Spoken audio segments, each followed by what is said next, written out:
कवचम् अस्य श्रीचण्डी कवचस्य ब्रह्मा ऋषिः अनुष्टुप्छन्दः चामुण्डदेवता अङ्गन्यासोक्तमातरो बीजम् दिग्बन्धदेवतास्तत्त्वम् श्रीजगदम्बा प्रीत्यर्थम् सप्तशती पाठाङ्गत्वेन जपे विनियोगः।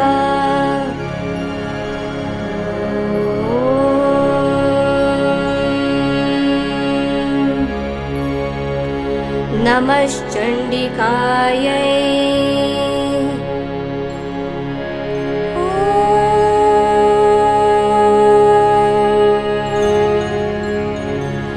मार्कण्डेय उवाच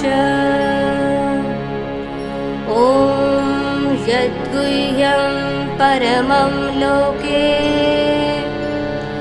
सर्वरक्षाकरं नृणाम्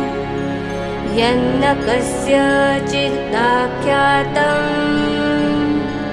तन्मे ब्रूहि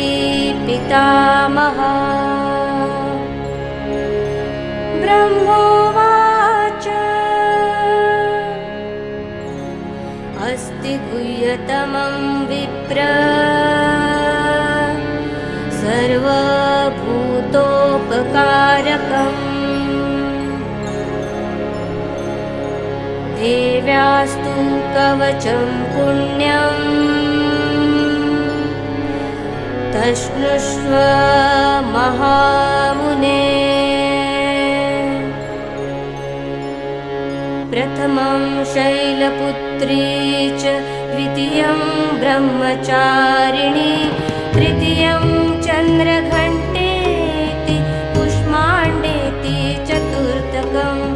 पञ्चमं स्कन्दमातेति षष्ठं कात्यायनीति च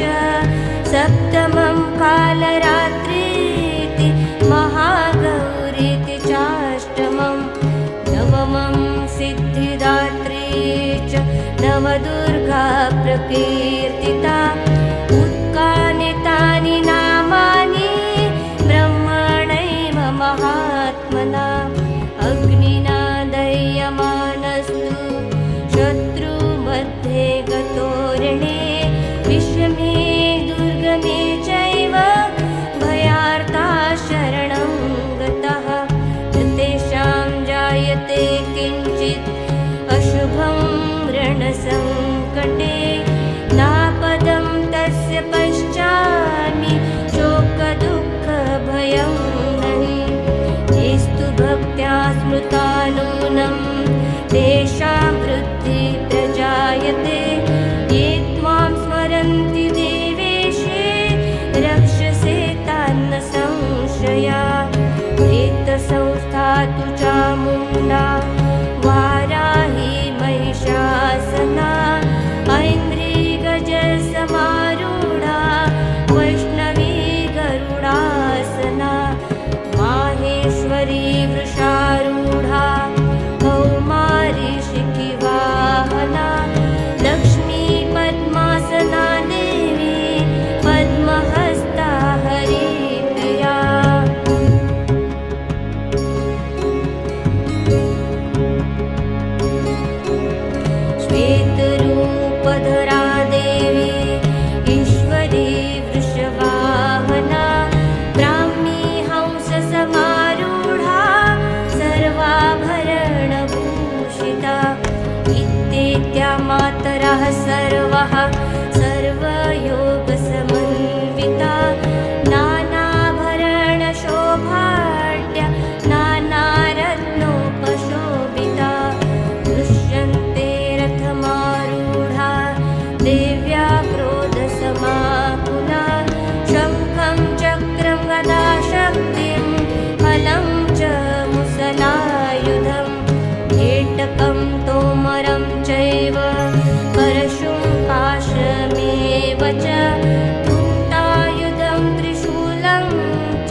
महाघोरपराक्रमे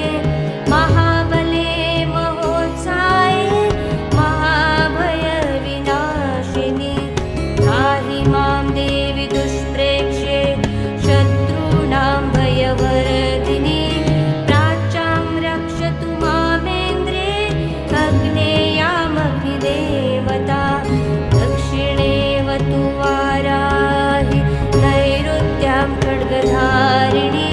प्रतीचा वारुणी रक्षे वायव्या मृगवाहिनी उदीचा पातु कौमारि ईशान्या शूलधारिणी ऊर्ध्वं ब्रह्माणि मे रक्षे तदस्ता वैष्णवी तथा एवं दशदिशो रक्षे चामुण्डाश्च वाहना जया मे जाग्रता पातु विजया पातु पृष्ठतः अजिता वामपार्श्वे दक्षिणे चापराजिता शिखामुद्योतिनी रक्षे मूर्ध्नि व्यवस्थिता मालाधरी ललाटे च भ्रुवोद्रक्षे यशस्विनी त्रिनेत्रा च भ्रुवोर्मध्ये यमघण्टार्चनासिके शङ्खिनी चक्षुषोर्मध्ये श्रोत्रद्वारवासिनी कपोलोकालिका रक्षे कर्णमूले तु शाङ्करी नासिकायां सुगन्धाश्च उत्तरोष्ठे च चर्चिका अधरे चामृतकला जिह्वायां च सरस्वती दन्तान् रक्षतु कौमारि कण्ठदेशे तु चण्डिका घण्टिका चित्रघण्टाश्च महामाया च तालुके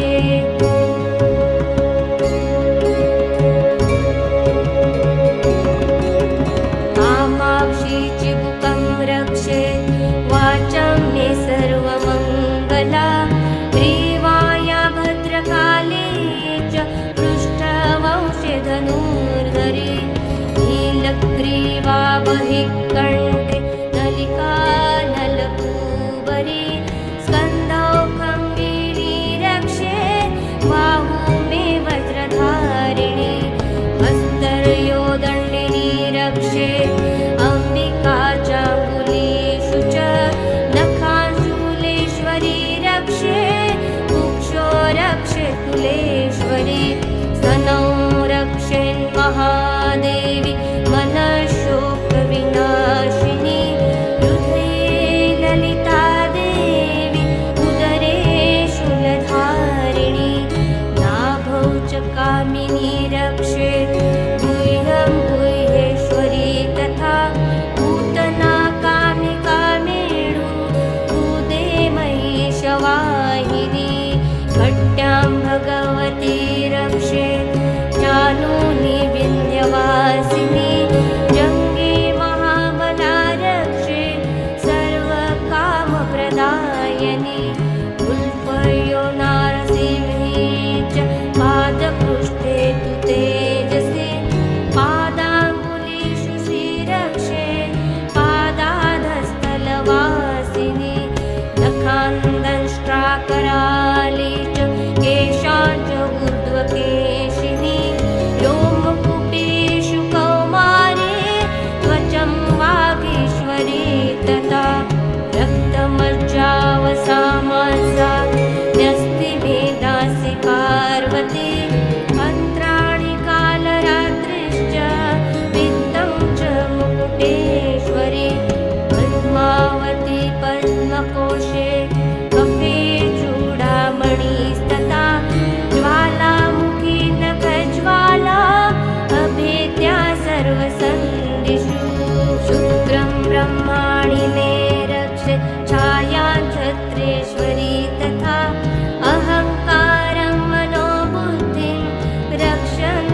सुपथा रक्षे मार्गक्षेमकरी तथा राजद्वारे महालक्ष्मी विजया सर्वदा स्थिता रक्षाहीनं तु यत्स्थानं वर्जितं कवचेन तु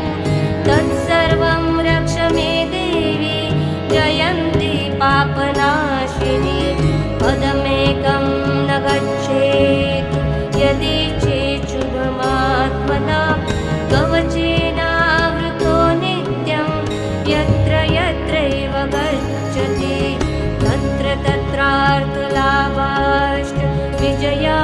सर्वकामिका यं यं चिन्तयते कामं तं तं प्राप्नोति निश्चितं परमेश्वरं अतुलं प्राप्त्यसे भूतले पुमान् निर्भयो जायते मर्त्यः संग्रामेष्वपराजिता त्रैलोक्ये तु भवेत् पूज्या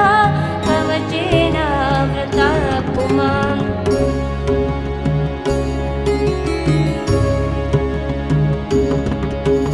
इदं तु देव्या कवचं देवानामपि दुर्लभं यः पठे प्रयतो नित्यं त्रिसन्ध्या श्रद्धयान्विता दैवी कला भवेस्तस्य त्रैलोक्येष्वपराजिता जीवेत् वर्षशतं साग्रं अपमृत्युविवर्जिता नश्यन्ति व्याधयः सर्वे लूता विस्फोटकादयः स्थावरं जङ्गमं चैव कृत्रिमं चापि यद्विषम् अभिचाराणि सर्वाणि मन्त्रयन्त्राणि भूतले भूचराखेश्चराश्चैव जलजाशोपदेशिका सहजा कुलजा माला डाकिनी शाकिनी तथा अन्तरिक्षचराघोरा डाकिन्यश्च महाबला ग्रहभूतपिशाचाश्च यक्षगन्धर्वराक्षसः ब्रह्मराक्षसवेताल कुष्माण्डा भैरवादय नश्यन्ति दर्शनातस्य कवचे हृदि संस्थिते मानोन्नतिर्भवेद्राज्ञा तेजो वृद्धिकरं परं यशसा वर्धते सोऽपि कीर्तिमण्डितभूतले जपेत् सप्तशतीं चण्डीं कृत्वा तुं कवचं पुरा यावृत्मण्डलं धत्ते सशैलवनकाननं तावत्तिष्ठति मेदिन्या सन्तति पुत्रपौत्रिकी देहान्ते परमं स्थानं यत्सुरैरपि दुर्लभं प्राप्नोति पुरुषो नित्यं महामाया प्रसादता जपते परमं रूपं शिवेन सह मोदते इति देव्या कवचं सम्पूर्णम् साक्षात् श्री आदिशक्ति माताजी श्री निर्मला देव्यै नमो